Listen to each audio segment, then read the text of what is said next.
Good evening, everybody.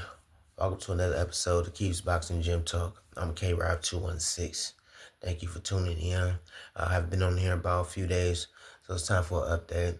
Did get some breaking news. I ain't gonna say breaking news, but it's been news around, but it's now confirmed that Keyshawn Davis will take on Denys Berinchyk for the WBO lightweight title at the theater in MSG, and I am excited. And I have an update on Devin Haney too. But before we do that, though, I would like you guys to like and subscribe, and comment.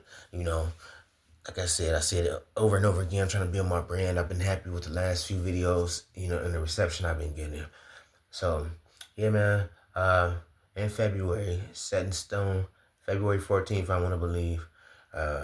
Keyshawn Davis versus Denys Berinchyk for the WBO title. I think this couldn't be a better time. I know the promoter Bob Arum is happy. He doesn't have to do any cross promotions really. I think that Denys Berinchyk has a co-promotional deal with K2 Promotions. I could be wrong, but I know he was with them early in his career or fought on their television station.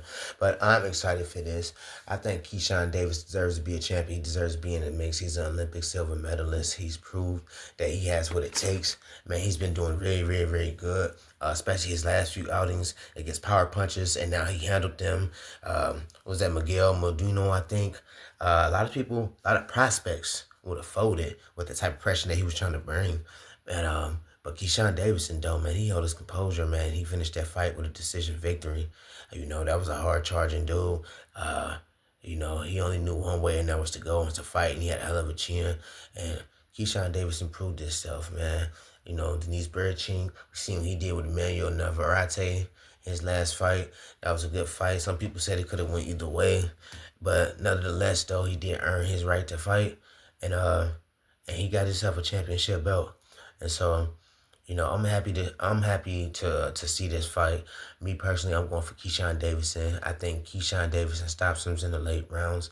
I just don't think that Denys Berinchyk has the power to keep him off. And, he's so exceptional with his skills. Keyshawn Davidson, I'm talking about. He can fight you anyway, going backwards, going forward. I think he prefers to go forward, and I think he's going to charge Denys Berinchyk. Denys is going to try some of his boxing ability. I think his boxing ability is limited when it comes to Keyshawn Davidson. Keyshawn Davidson, he's a boxer puncher, an exceptional boxing puncher, and I think he's going to do it, man. He just looked good, man. Even his fight with Gustavo Lemos in his last fight, man, took him out in the early rounds. And I want to say that man's bigger, or that man's fought bigger opponents than like the current IBF 140-pound champion, Richard Hitchens, And a lot of people think that Lemos deserved the victory. It was a lot closer than I thought, but I think that Hitchison did deserve it.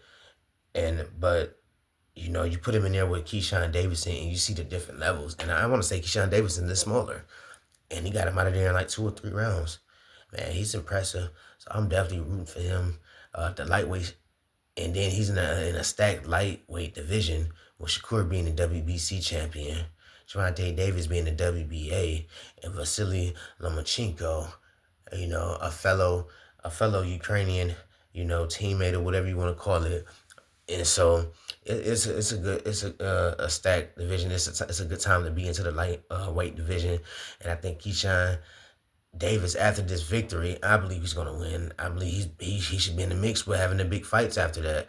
He might want to have a homecoming after that. I don't want to speak too soon, but I honestly do have a feeling that, Keyshawn Davidson is going to win this. Probably have a homecoming or something like that.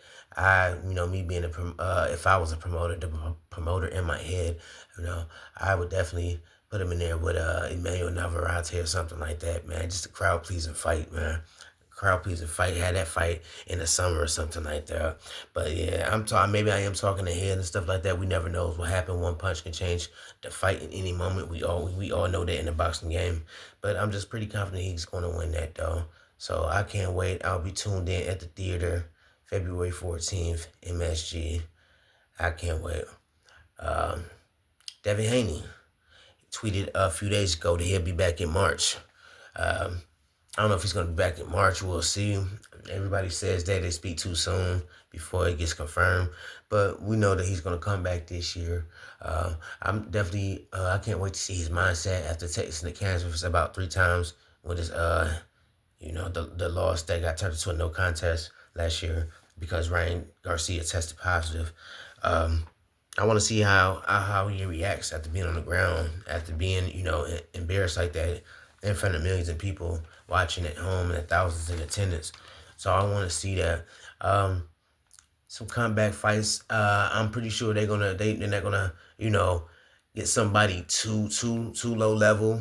I don't think they're gonna go to a C- level or D level type of opponent or nothing like that. But I don't see them going in there with a power puncher either. Though, I would say if I was the handlers of Devin Haney, the perfect opponent would be Montana Love.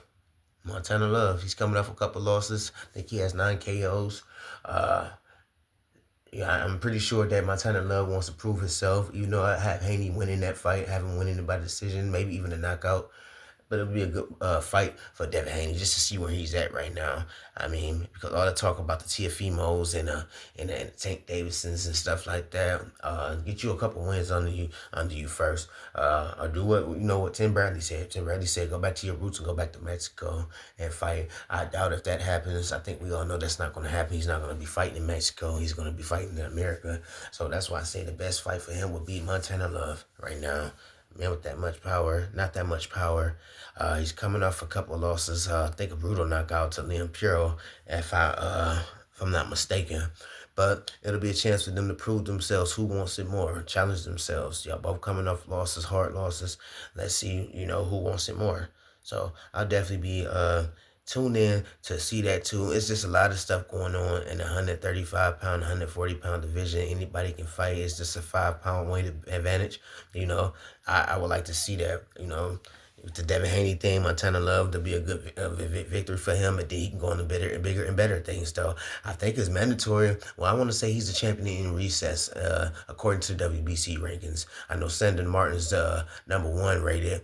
I know a lot of people are not eager to get into the ring with him because he's tricky. He's a crafty, cagey veteran, and I'm a fan of it.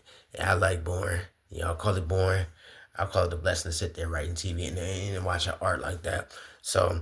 Arthur Puello, whatever his name is. I don't think Devin Haney wants to go right into that though. Even though I think that would be a good fight though. But Arthur Puello was coming off a great victory against Gary Russell.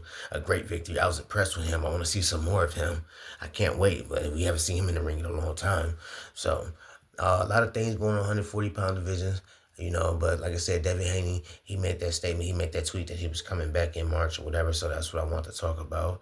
I can't wait to see how, after all this, the suing allegations and stuff like that, and him taking that loss and getting it changed to a no contest, and, all the controversy, people saying that Ryan had 0.0006 amount in his system. It didn't really mean nothing.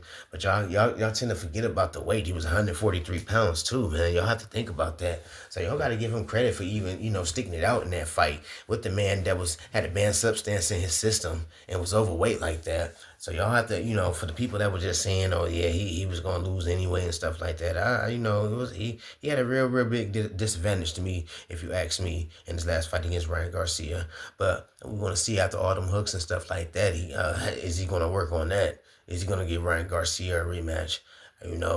So everything will be answered, or part of it will be answered when he returns to the ring, allegedly in March or whatever. So anxious to see that. But that's my time though. Like I said, you guys like and subscribe. Please like and subscribe and comment. I'm eager to see you guys' comments and stuff like that. Or if anybody wants me to discuss something, leave it in the comment section, man.